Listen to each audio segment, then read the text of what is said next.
I thought I'd just look at just some basics in terms of what the crop does. Then looking at the site selection, general fertility and the nutrition of the crop needs. Looking at the importance of soil testing, that's what I do. I look at thousands of soil tests every year, and ultimately most of the work I do is with organic production, but I'm also wary and work with conventional growers as well. I also have an organic fertiliser business, so I deal in a lot of import guano for organic growers in WA and among other things. Just no. Yep. Okay, so it's an annual broadleaf capable of very rapid growth under ideal growing conditions. It's relatively drought tolerant. It has been touted as a low input crop adaptable to marginal land. The recent scientific literature has indicated otherwise. This is like getting back to the economics. The economic yields are realised with inputs equivalent to current grain production systems. So it's really looking at whether you're going to grow a good wheat crop, good canola crop, good sunflower crop, etc., with conventional inputs to grow economic yields. The plant obviously grows very well in fertile conditions, so you can put in some fertile ground that's got inherent fertility and it will grow well. But a lot of southwest WA is inherently infertile, so if you don't put the food in, you're not going to get a crop. So it needs a very well-drained soil. Goldilocks principle of, not too sandy, not too clay is ideal. It's very sensitive to waterlogging conditions. So it's essential for ground preparation, and obviously nutrition is critical in a yield perspective. The early root development is important for a successful crop. This also relates to phosphorus availability. If you don't have phosphorus there, you're not going to get the root growth, so the crop's not going to form. Does have a big tap root, which can go, well below us, 15 to 30 centimetres there, but it'll go deeper than that in most soils, but it'll much less in compacted ground. There's a good example of that. Capable of penetrating deep into the soil profile to recover nutrients that either a previous crop has left or just been locked in at depth. So I think this is where Hemp's been, improves the soil, and that's the way it does it. So it pulls it up from depth and leaves it back on top.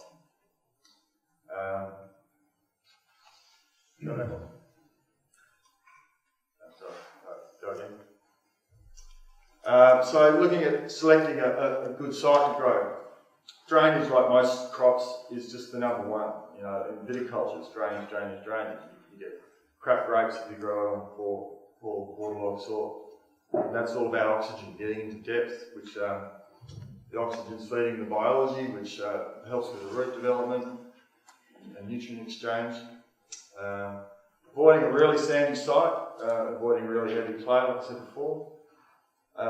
Picking a paddock that's got natural fertility, so something that's got good organic matter, which is where a lot of your nitrogen is going to be realised from, and have a good paddock history of fertiliser and annual crops. Important to establish the status of the soil in terms of your nutrients, so via a soil test. And the aim is obviously to avoid a stunted, weedy, uneven and poor crop. Because even though there's obviously a feel-good factor with growing it, it's not much point growing it. Here's an example of poor drainage and waterlogged conditions. You'll end up with a weedy, stunted crop that's not going to do anything. So it grows best in the nutrient-rich, well-structured soil with good organic matter. The organic matter is a key component. It's nitrophilic, meaning it loves nitrogen. So to get commercial crop levels, you have to have that nitrogen in the system, whether that's biologically generated or you're adding it.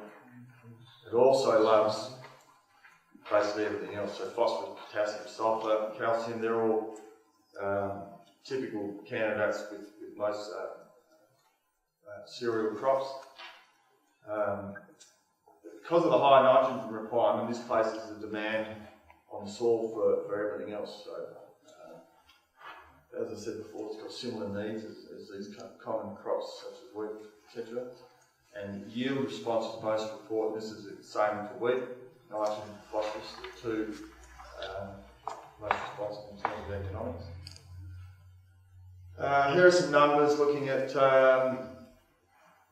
this looks very sort of reductionist, sort of chemical, wet chemistry to look at it, but this is the sort of the numbers of it, just comparing it to canola in terms of the demand for 4 big ones. And ultimately you can see, the big numbers for nitrogen, a 10-tonne fibre crop, that's based on. And this is not what it's removing from the soil, it's because a lot of that gets left behind after the crops retted off, etc. But this is what is needed to produce it. These nutrients need to come from somewhere. If your soil's working, a lot of those numbers are going to come from the soil. The rest of it you either to apply. So to formulate, and these are looking at commercial crops. So these numbers came from Canada. I've got some yield data in a couple of slides.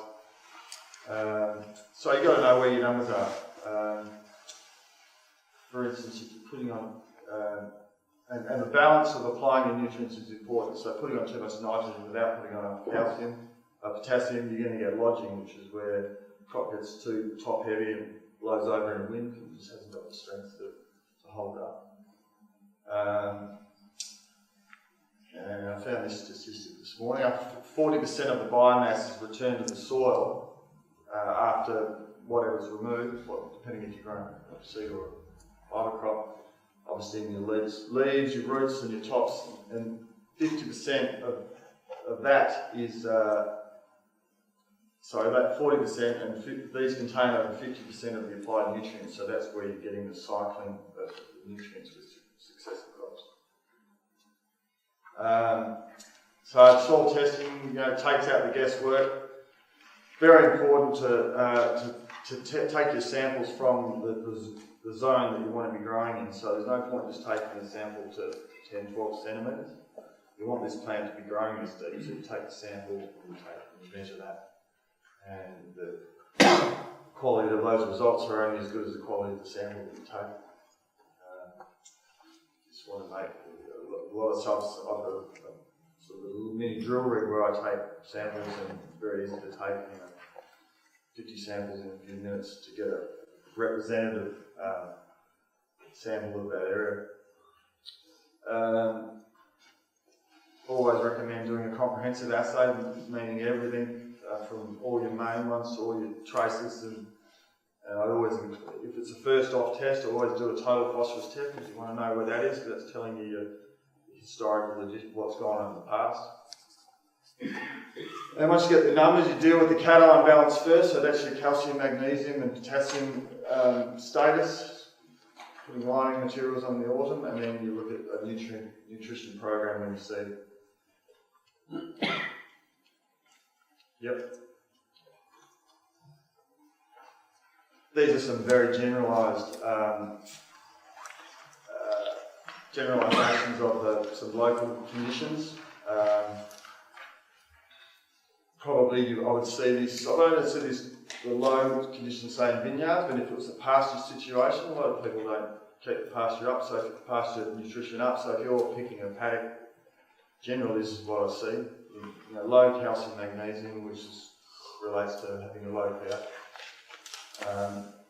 Low phosphorus, low potassium, they're just the three critical things. Organic matter is generally pretty good, but it does vary, as does trace elements. And all of those are just dependent on what's happened in the past, essentially. But there are certainly, in terms of soil profiles and soil types, there's certainly some good soils in the region that suit the growing.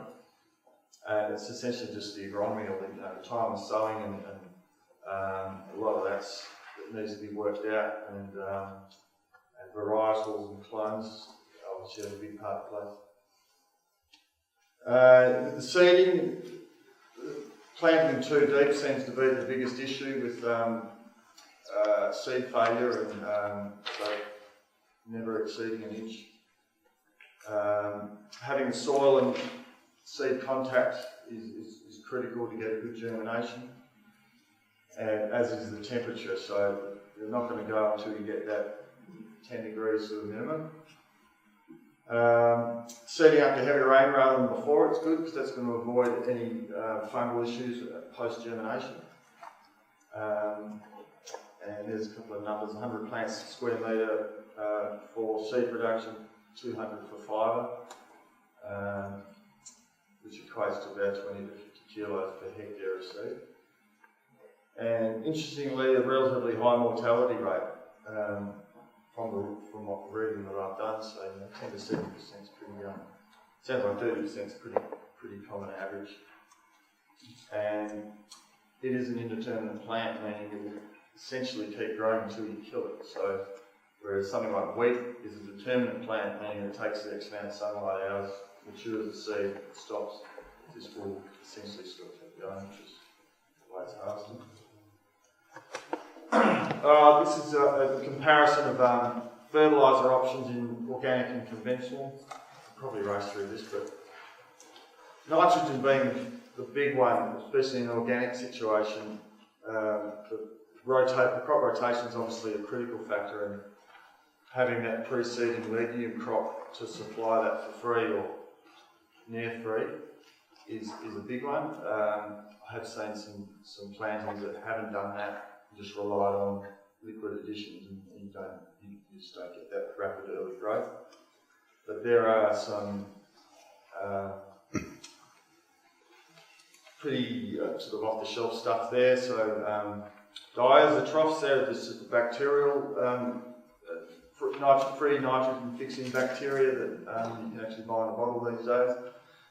Whether they work or not is another question, but again, it depends on the situation. How fertile the soil is. Phosphorus is pretty easy, potassium is pretty easy, as are the other ones. So this was just to show the comparison. And there also is, with the conventional growing, putting nitrogen, particularly nitrogen, against the seed can be toxic. In terms of, you get that with a lot of crops anyway. Yep. Here's some yield data. Seed seems to be averaging in Canada around 2 tonne. I was reading something today that one of the bigger growers considers a 1 tonne crop a fatal crop.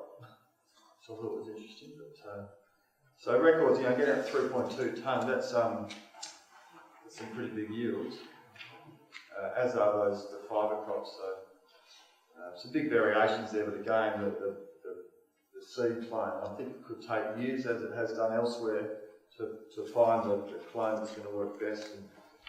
And there's dozens and dozens of varieties. Some general notes on organics. So yeah, as I said before, following a legume rotation or a green manure incorporation is going to be your best way to approach it, with fertilising that legume crop as well. So try and get your nutrients getting processed for that 12-month or period before you're putting the crop in. Incorporating all the stubble to increase the organic matter. Compost and manures if you can do that, but it's more than likely would be cost prohibitive. The retting process in itself down in the field is important to release the excess nutrients which goes back into the soil. So if you remove that, you're not putting that back in. This is a crop in Esperance I was telling you about. These guys they would have planted 500 hectares this year. They would have got the seed just to have a look at it, but I think they've what they get, Gary? 50 kilos. Not a lot, so they're probably trying to squeeze it out to a few hectares. So this was a crop of vetch that they sowed specifically for this hemp crop. And these guys got paddocks as far as you can see. costs them about $120 a hectare. And that crop alone will put 50 to 70 kilos of actual nitrogen into the system, up to which about 50% will seen by the next crop. If it was incorporated, you would potentially see more of it, but as he calls it, the vetch effect, vetch in particular, you'll have a 4-year potential benefit as it breaks down. So and again, as I said before, this is not an organic situation, so this is following a litre of Roundup per hectare. So they grow this crop, kill it, and then now they're sowing straight into it. It's got a fancy new seeder, which is designed to seed into these sort of cover crops. Cross-slot disco, I think it's called. There's a couple of shots here if you want to. So I didn't put any seed down with this because I don't want to damage the seed. Sorry, no, it's fertilizer. Yeah, sorry. Yep.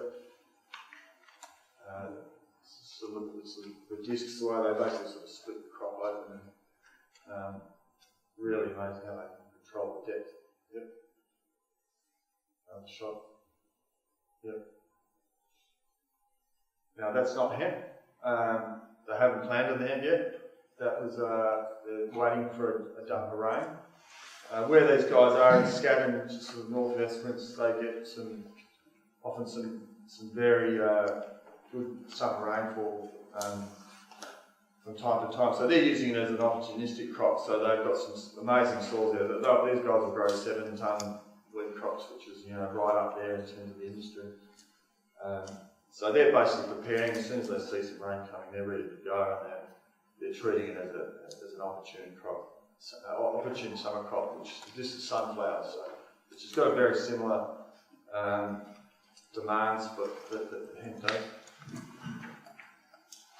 This is just some shots of what some seed they got off Gary that they're just giving some TLC to, I think, I'm going to plant them out by hand in a patch and do some irrigation stuff as well. Yep. That's just from a few days ago, apparently. Yep. Similar to the early slide, just showing that's what happens in waterlogged conditions. You just get a plant that doesn't grow. Yep. We'll probably rush through these. Just some quick things on pests. So grasshoppers will get into them. Stink bugs, that was a new one to me. Get into them as the seeds are coming on. Cutworm and heliosis, they're pretty common. I'll get into similar type crops. Yeah. And a few, Botrytis will probably be the bigger one, I would say. Sclerotinia, Fusarium, Septoria, they're all sort of similar beasts. I'll take the flowers out and the stalks. Thank you very much.